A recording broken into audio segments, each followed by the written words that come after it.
आप लोग कैसे हैं? आशा करते हैं कि आप लोग अच्छे होंगे। चलिए आज हम लोग सिद्ध करते हैं अवतल दर्पण में r बराबर 2f या f बराबर r/2। जैसे आप सभी लोगों को जानकारी होगा, विगत कई वर्षों से यह प्रश्न लगातार पूछा जा रहा है और यह प्रश्न आपको फुल टू फुल 5 मार्क्स देता है, 5 मार्क्स देता है। अगर आप इसका सही से समझ लेते हैं और रियाज करते हैं, प्रयास करते हैं, तो आपको फिजिक्स में 5 नंबर एकदम कंफर्म है कि आपको आएगा ही आएगा। चलिए थोड़ा सा हम लोग इसको हल करते हैं। तो सबसे पहले हम लोग क्या लिख लेंगे? हल लिख लेंगे, क्योंकि यहाँ हमको सिद्ध क्या करना है? r बराबर 2f सिद्ध करना है और f बराबर r/2 सिद्ध करना है। तो हमने क्या किया, पहले से एक चित्र बना लिया है। इस चित्र के बारे में हम लोग थोड़ा सा लिखते हैं। देखिए क्या है कि m डैश एक क्या है आपका अवतल दर्पण है। अवतल दर्पण के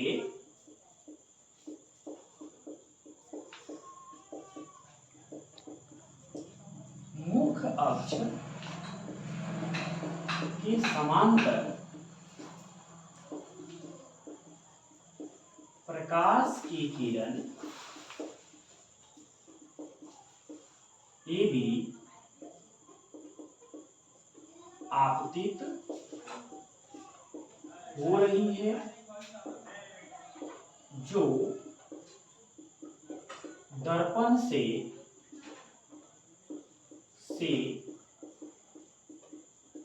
परावर्तन के बाद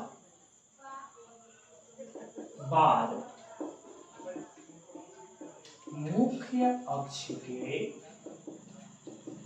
बिंदु F से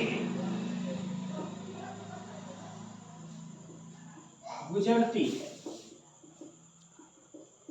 देखिए जब भी हम सिद्ध करें तो थोड़ा बहुत लिखना जरूरी होता है। तो हमने चित्र के बारे में क्या किया, थोड़ा सा लिखा कि m डैश एक अवतल दर्पण है। अवतल दर्पण के मुख्य अक्ष के समांतर प्रकाश की किरण AB आपतित हो रही है, जो दर्पण से परावर्तन के बाद मुख्य अक्ष के बिंदु F से गुजरती है। देखिए अब हम सीधे चलते हैं चित्र से। तो चित्र में हमने क्या किया है कि चित्र में यहाँ हमको देखना है कि यह आपतित किरण है और यह परावर्तित किरण है, और हमने क्या किया है, इस पर एक लंब डाल दिया है। तो देखिए क्या है, तो आपने पढ़ा होगा कि यह जो आपतित किरण है और यह जो अभिलंब है, इसके बीच जो कोण बनता है इसको हम लोग आपतन कोण कहते हैं। और यह जो परावर्तित किरण है और यह जो लंब है, इसके बीच जो कोण बनता है वह परावर्तन कोण होता है, जिसको r से सूचित करते हैं। अब क्या है मेरा कि आपने प्रकाश के परावर्तन के नियम में यह भी पढ़ा होगा कि आपतन कोण हमेशा परावर्तन कोण के बराबर होता है। तो इसलिए हम यहाँ लिखते हैं कोण।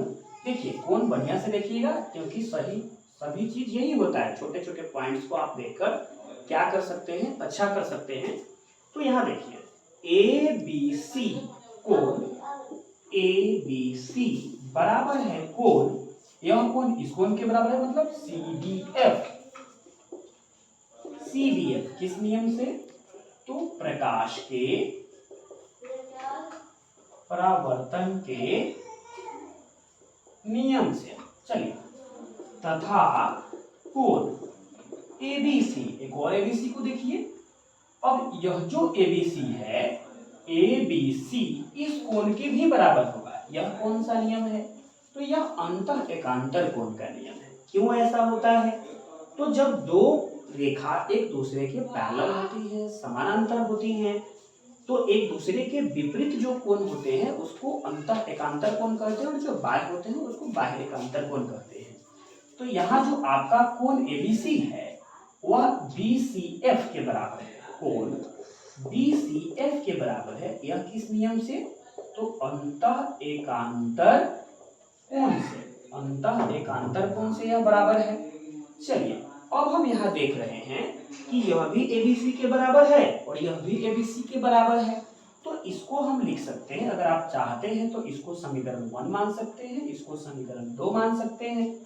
तो यहाँ थोड़ा सा लिख सकते हैं समीकरण 1 तथा 2 से। अब 1 तथा 2 से आ गए, 1 तथा 2 से जैसे हम आए तो चलते हैं, थोड़ा सा उधर आ जा रहे हैं। तो 1 तथा 2 से आए तो देखिए यहाँ यह भी ABC है, यह ABC इस ABC के बराबर है, तो यह CBF जो है इसके भी बराबर होगा।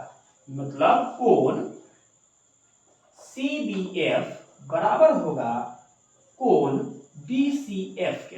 देखिए अब हम इस चीज को इस फिगर में देखते हैं कि कोण CBF, देखिए कहाँ है CBF, CBF मतलब यह कोण BCF मतलब यह कोण। अब यह कोण इस कोण के बराबर है, मतलब अगर हम इसको अगर एक रेखा माने तो यह मेरा ट्रायंगल हो गया, मतलब BCF एक मेरा त्रिभुज हो गया। अब जब त्रिभुज हो ही गया तो दो कोण तो बराबर हो गया, तो इसलिए यह जो त्रिभुज है यह अब समद्विबाहु त्रिभुज हो गया। तो हम लिखेंगे इसलिए त्रिभुज BCF एक क्या होगा, समद्विबाहु त्रिभुज होगा। चलिए समद्विबाहु क्या हो गया, समद्विबाहु त्रिभुज हो गया BCF। अब जब समद्विबाहु त्रिभुज हो ही गया तो दो कोण जब बराबर हो गए तो इसके संगत भुजा भी बराबर हो जाएंगे ना। तो जैसे इस कोण के सामने वाली भुजा है CF, तो CF बराबर नहीं, क्योंकि यह नियम है कि जब समद्विबाहु त्रिभुज में संगत कोण की सामने वाली भुजा क्या होती है, बराबर होती है। तो इस कोण के सामने वाली भुजा है CF और यह जो कोण मेरा I था इस कोण के सामने वाली भुजा है BF, तो CF बराबर हो गया BF के।